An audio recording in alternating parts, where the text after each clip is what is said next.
Hi, నేను మీ Kumar Naik. So ఈరోజు నేను ఒక గొప్ప వ్యక్తి గురించి చెప్పాలనుకుంటున్నాను. ఆయనే చరిత్రలో గొప్ప సైనిక నాయకుల్లో ఒకడు, అలెగ్జాండర్ ది గ్రేట్.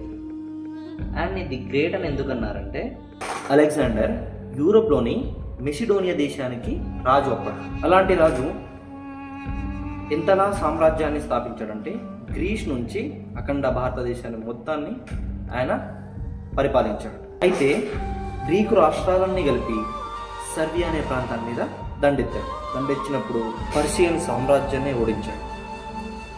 సో మనం ఆలోచించాల్సింది ఏంటంటే, ఆయన ఆలోచించిన ధోరణి, ఆయన ఆలోచించే విధానం ఎలా ఉందనే దాన్ని మనం ఆలోచించాలి. దీని నుంచి తెలుసుకోవాల్సిన విషయం ఏంటంటే, ఆలోచన ధోరణి. ఎంత పెద్దగా ఆలోచిస్తావో అంతటి మహావిజయాన్ని పొందగలుగుతానని ఆలోచించాడు, అంతే పెద్దగా ప్రయత్నించాడు.